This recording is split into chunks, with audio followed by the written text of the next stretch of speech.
of so-called noble, supermeritorious actions, in which our sentimental books so much abound,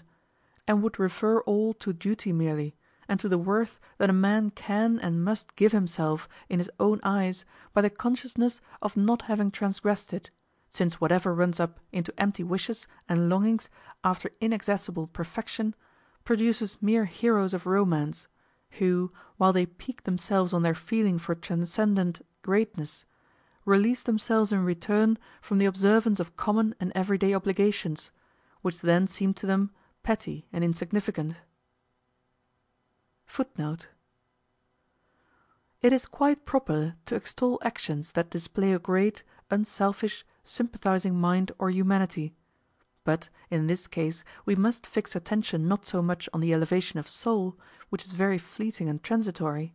as on the subjection of the heart to duty, from which a more enduring impression may be expected, because this implies principle, whereas the former only implies ebullitions. One need only reflect a little, and he will always find a debt that he has by some means incurred towards the human race;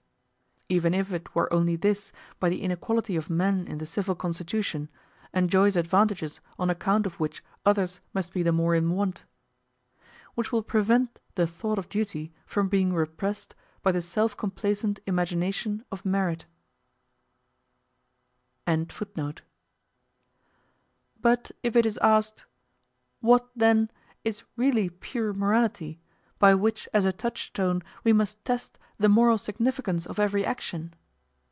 Then I must admit that it is only philosophers that can make the decision of this question doubtful, for to common sense it has been decided long ago, not indeed by abstract general formulae, but by habitual use, like the distinction between the right and left hand.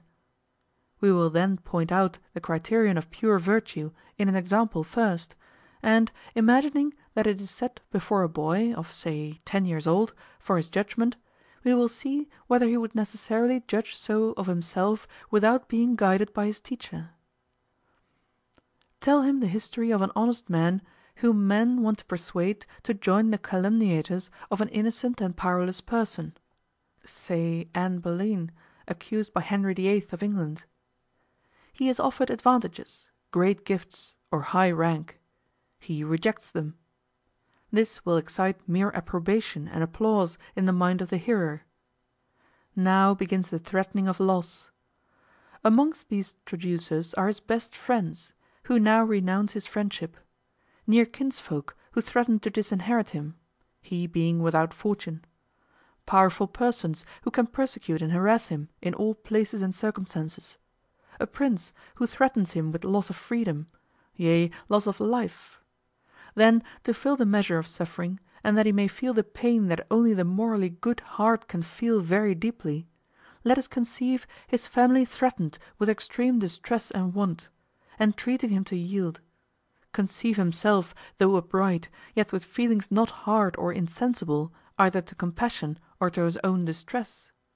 conceive him, I say, at the moment when he wishes that he had never lived to see the day that exposed him to such unutterable anguish, yet remaining true to his uprightness of purpose, without wavering or even doubting. Then will my youthful hearer be raised gradually from mere approval to admiration, from that to amazement, and finally to the greatest veneration, and a lively wish that he himself could be such a man, though certainly not in such circumstances. Yet virtue is here worth so much only because it costs so much, not because it brings any profit. All the admiration, and even the endeavor to resemble this character, rest wholly on the purity of the moral principle, which can only be strikingly shown by removing from the springs of action everything that man may regard as part of happiness. Morality, then, must have the more power over the human heart the more purely it is exhibited. Whence it follows that, if the law of morality and the image of holiness and virtue are to exercise any influence at all on our souls, they can do so only so far as they are laid to heart in their purity as motives, unmixed with any view to prosperity; for it is in suffering that they display themselves most nobly. Now that whose removal strengthens the effect of a moving force must have been a hindrance, consequently every admixture of motives taken from our own happiness is a hindrance to the influence of the moral law on the heart. I affirm further that even in that admired action, if the motive from which it was done was a high regard for duty, then it is just this respect for the law that has the greatest influence on the mind of the spectator, not any pretension to a supposed inward greatness of mind or noble meritorious sentiments.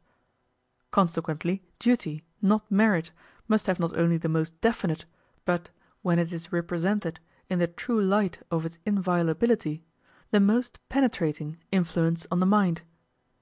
It is more necessary than ever to direct attention to this method in our times, when men hope to produce more effect on the mind with soft, tender feelings, or high-flown, puffing-up pretensions, which rather wither the heart than strengthen it, than by a plain and earnest representation of duty, which is more suited to human imperfection and to progress in goodness.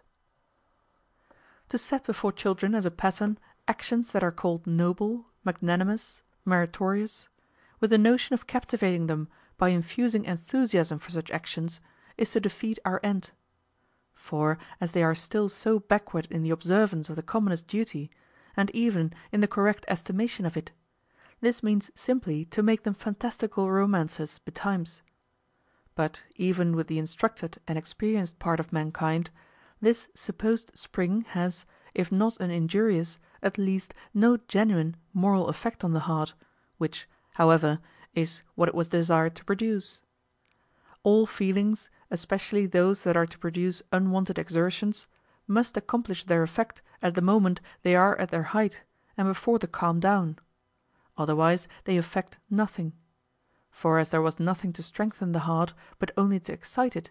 it naturally returns to its normal moderate tone, and thus falls back into its previous languor. Principles must be built on conceptions; on any other basis there can only be paroxysms, which can give the person no moral worth, nay, not even confidence in himself,